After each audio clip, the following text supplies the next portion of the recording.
주님 약속하신 말씀 위에서 성령 인도하는 대로 행하며 주님 품에 항상 안식 얻으며 약속 믿고 굳게 서리라. 약속 믿고 굳게 서리. 영원하신 말씀 위에 굳게 서리. 말씀 위에 굳게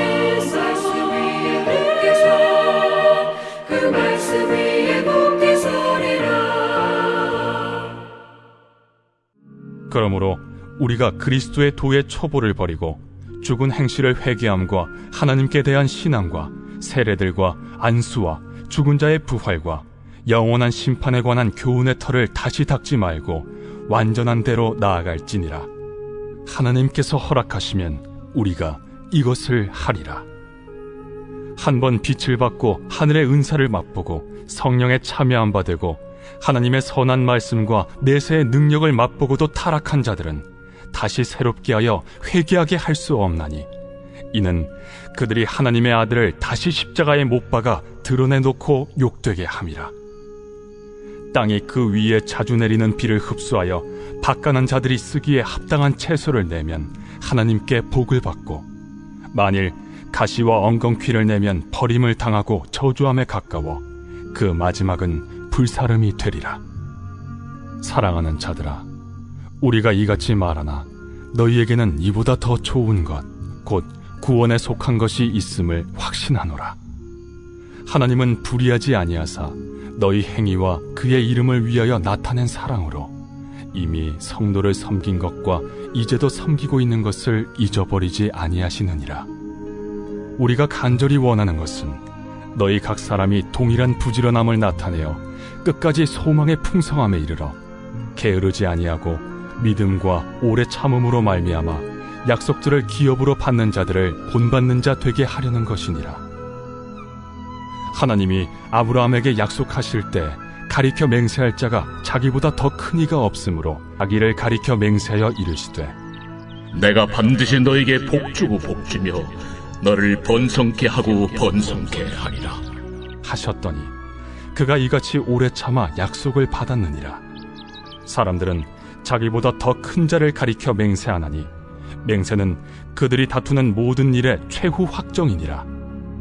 하나님은 약속을 기업으로 받는 자들에게 그 뜻이 변하지 아니함을 충분히 나타내시려고 그 일을 맹세로 보증하셨나니, 이는 하나님이 거짓말을 하실 수 없는 이 두 가지 변하지 못할 사실로 말미암아 앞에 있는 소망을 얻으려고 피난처를 찾은 우리에게 큰 안위를 받게 하려 하심이라. 우리가 이 소망을 가지고 있는 것은 영혼의 닷 같아서 튼튼하고 견고하여 휘장 안에 들어가나니, 그리로 앞서가신 예수께서 멜기세덱의 반차를 따라 영원히 대제사장이 되어 우리를 위하여 들어가셨느니라. 자, 오늘은 히브리서 6장 말씀입니다. 히브리서 기자는 5장 10절에서 멜기세덱의 반차를 따라 오실 대제사장인 예수에 대해서 언급을 하고 있습니다. 그리고 그 멜기세덱의 반차로 오실 예수 그리스도에 대한 이야기를 7장에서 이어가고 있는 것이죠. 그 중간에 위치한 5장 11절부터 6장까지의 이 말씀은 이 멜기세덱의 반차로 오실 예수 그리스도에 대해서 가르치고 그들을 깨달아야 함에도 불구하고 그것에 대해서 정확하게 이해하지 못하는 영적인 상태, 그런 어려운 연약한 영적인 상태에 빠져 있는 성도들에게 경고와 권면의 말씀을 전하고 있는 부분입니다. 5장 11절 말씀을 보면 멜기세덱에 관하여는 너희가 할 말이 많으나 너희가 듣는 것이 둔함으로 설명하기 어려우니라. 이 히브리서의 기자는 예수 그리스도께서 멜기세덱의 반차로 오시는 대제사장이라는 사실을 설명하기 위해서 오늘의 이 본문의 말씀을 통해 어쩌면 미리 준비시키고 깨닫게 하는 그런 역할을 하고 있는 것이죠. 창세기 14장에 보면 예루살렘의 지역의 왕이었던 멜기세덱이 아브라함을 환대하고 하나님의 이름으로 축복하는 그런 장면이 나옵니다. 그 아브라함은 또 그에게 전쟁의 전리품의 10분의 1, 11조를 그에게 바치게 되죠. 시편 110편에 보면 이 멜기세덱을 하나님께서 친히 세우신 영원한 제사장이라고 평가하고 있습니다. 그는 왕의 직분과 함께 대제사장의 직분을 하나님으로부터 부여받은 사람이 되는 것이죠. 이런 멜기세덱의 모습은 레위 지파의 후손이 아닌 유다 지파 출신으로 영원한 대제사장이 되시고 왕이 되시는 예수 그리스도, 예수님과 흡사한 모습을 갖게 되는 것입니다. 결국 히브리서의 이 저자는 구약의 제사장이 레위 전통으로 레위의 혈통을 따라서 이 땅에 왔다면 그것과는 달리 예수 그리스도께서는 이 멜기세덱의 계열, 이 반차를 따라서 왕이면서도 대제사장이 되신다는 것을 가르치기를 원했던 것입니다. 그런데 구약의 전통의 이 가르침 속에 있었던 사람들은 이러한 예수가 왕 되시며 제사장이 되신다는 이 사실을 받아들이기 쉽지 않았습니다. 그래서 이러한 가르침들을 이해할 수가 없게 되는 것이죠. 그래서 히브리서의 이 저자는 이러한 성도들에게 완전한 대로 나아가라라고 명령하고 있습니다. 6장 2절 말씀입니다. 세례들과 안수와 죽은 자의 부활과 영원한 심판에 관한 교훈의 터를 다시 닦지 말고 완전한 대로 나아갈지니라. 완전한 대로 나아가야 한다는 이야기는 지금 현재 이런 성도들의 삶이, 성도들이 가지고 있는 지식이 불완전한 것이라는 것을 이야기하고 있는 것이죠. 구약의 가르침 속에 있었던 성도들은 옛 교훈과 가르침에서 벗어나야 했습니다. 이것을 히브리서의 기자는 그리스도의 도의 초보라고 이야기를 합니다. 그리고 이런 불완전한 교훈의 털을 다시 닦아서는 안 된다라고 이야기를 하고 있는 것이죠. 이것을 3절과 연관해서 살펴본다면 하나님께서 이미 완전하게 행하신 것에 대해서 우리가 다시 무엇을 구하거나 덧붙일 필요가 없다라고 이야기를 하고 단지 깨닫고 그리고 배우고 성장해야 한다라고 이야기를 하고 있는 것입니다. 이어서 히브리서 기자는 만일 성도들이 이 장성함에 나아가지 못한다면 어쩌면 완전히 떨어져 나가고 배교할 수도 있을 것이라고 이야기를 하고 있습니다. 그리고 이 배교가 얼마나 큰 위험한 것인가에 대해서 이야기를 하고 있는데 다시는 회개할 수조차도 없을 그런 상태에 빠지게 될 수도 있다라고 이야기를 하고 있는 것입니다. 6절 말씀입니다. 타락한 자들은 다시 새롭게 하여 회개하게 할 수 없나니 이는 그들이 하나님의 아들을 다시 십자가에 못 박아 드러내 놓고 욕하게 됨이라. 사실 이 6절의 이 본문의 말씀은요, 구원을 얻은 사람들이 그 구원을 잃어버릴 수 있는가라는 아주 중요한 신학적 논쟁을 담고 있습니다. 많은 신학적 그리고 신앙적인 이런 질문 가운데 과연 구원받은 사람들이 그 구원을 잃어버릴 수 있느냐라고 논쟁을 벌일 때 흔히 사용하는 근거 구절이 바로 이 구절입니다. 그런데 오늘은 이 논쟁을 다루기보다는 이 전체적인 히브리서의 이 기자의 배경을 쫓아보면 왜 이 히브리서 기자가 지금 이 말씀을 여기에 쓰고 있는가에 대해서 우리가 생각해 볼 필요가 있습니다. 그것은 이 성도가 그 가르침에서 완전히 떠나 배도할 수가 있고 그 배도의 결과가 심각한 결과로 가져오고 있음을 권면하고 있습니다. 이것이 어쩌면 우리가 신학적인 논쟁을 벗어나서 한 사람의 어떤 신앙적인 어떤 관점 그리고 그 신앙 안에서 성장해야 할 사람에 대한 권면으로 생각한다면 이 본문의 말씀을 조금 더 쉽게 이해할 수 있게 된다는 말씀입니다. 또한 이 저자의 마음을 우리가 살펴볼 수 있는 부분이 바로 9절 말씀입니다. 9절 말씀입니다. 사랑하는 자들아 우리가 이같이 말하나 너희에게는 이보다 더 좋은 것 곧 구속에 관한 것이 있음을 확신하노라. 이 말씀의 의미가 무엇이냐면 그 장성한 분량에까지 완전한 곳에 나아가지 못한다면 배도하고 떨어져 나갈 수 있다라고 경고하지만 그럼에도 불구하고 너희들이 그렇지 아니할 것을 내가 확신한다라고 이야기를 하고 있는 것이죠. 지금 이 히브리서를 쓴 저자는 히브리 기독교인들이 다시 유대교로 돌아가는 것에 대해서 이야기를 하고 있는 것입니다. 다시 유대교로 돌아가는 그 배교의 위험성 가운데 그들이 배교하지 않을 것을 내가 확신한다 이렇게 고백을 하고 있는 것이죠.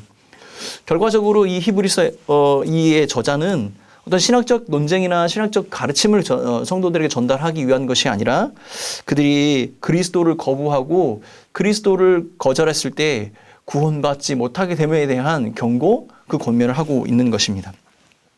멜기세덱의 반차로 오신 대제사장 되신 예수 그리스도, 그 한 분만이 우리를 죽음에서 건지시고 구원케 하시는 하나님의 유일한 계획이 되심을 설명하고자 지금 이 이야기를 하고 있는 것입니다. 그러므로 저자는 권면합니다. 너희가 이렇게 성숙한 것, 성숙해서 이 깨달음을 앓을 때까지 확실한 완전한 것에 나아가라라고 권면하고 있는 것이죠. 자, 저자가 이렇게 성도들에게 확실한 이 사실에 대해서 권면을 하고 있는 그 확실한 근거, 그 근거는 무엇입니까? 그것은 바로 하나님께서 주신 절대적인 약속, 확실한 약속을 그것으로 말미암아 이렇게 권면하고 있는 것입니다.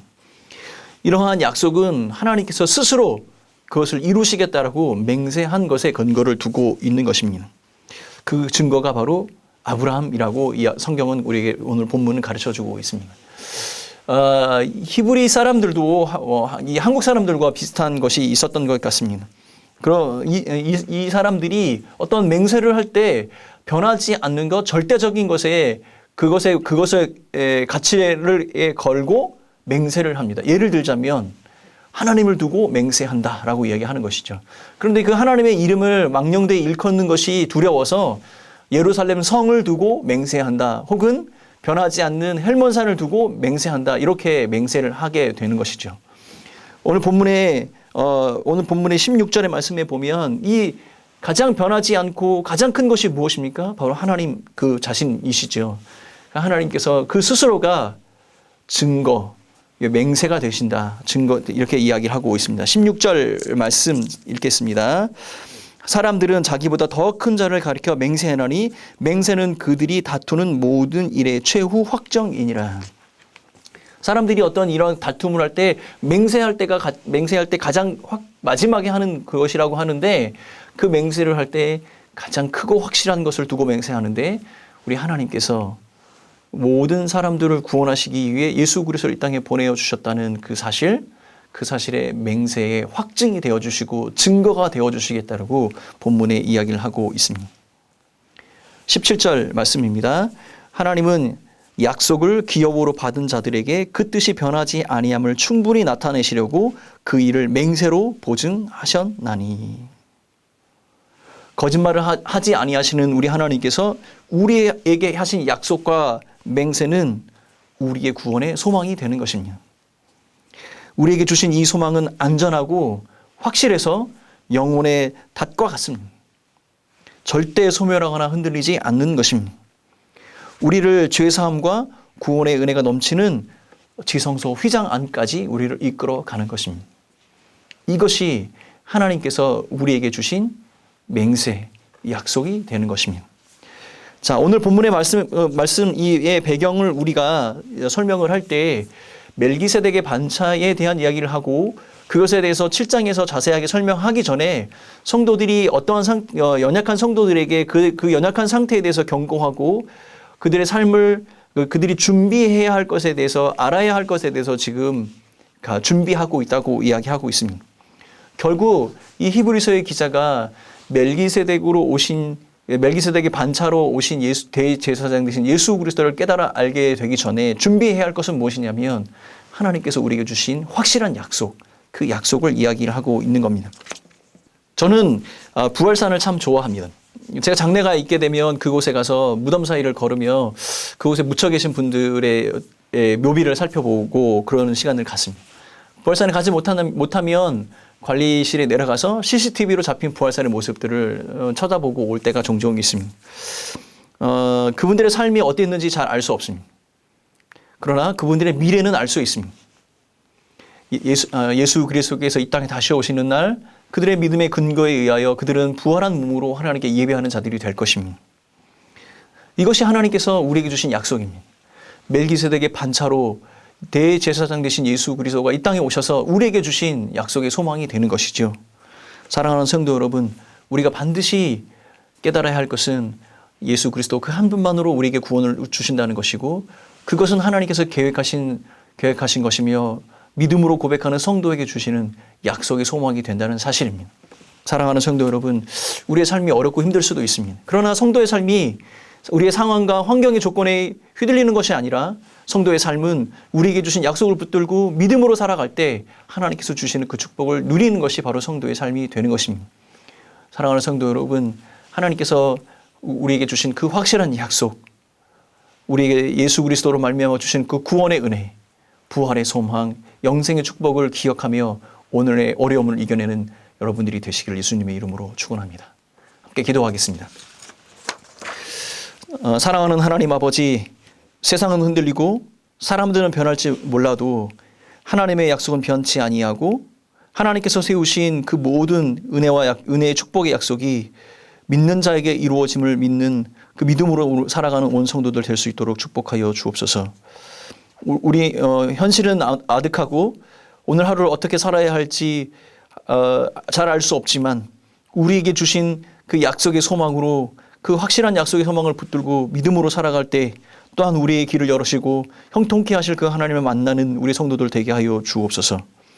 오늘도 예배 자리를 사모하여 함께한 모든 성도들에게 기도 응답의 축복과 인도하심의 은혜가 함께 하시길 간절히 바라옵고 이 모든 말씀 예수님의 이름으로 기도하오며 지금은 우리의 부활에 참된 소망이 되신 예수 그리스도의 그 크신 은혜와 하나님 아버지의 사랑하심과 성령 하나님의 인도하심이 예배 자리에 사모하여 함께한 모든 성도들을 머리 위에 영원히 함께 있을지어다.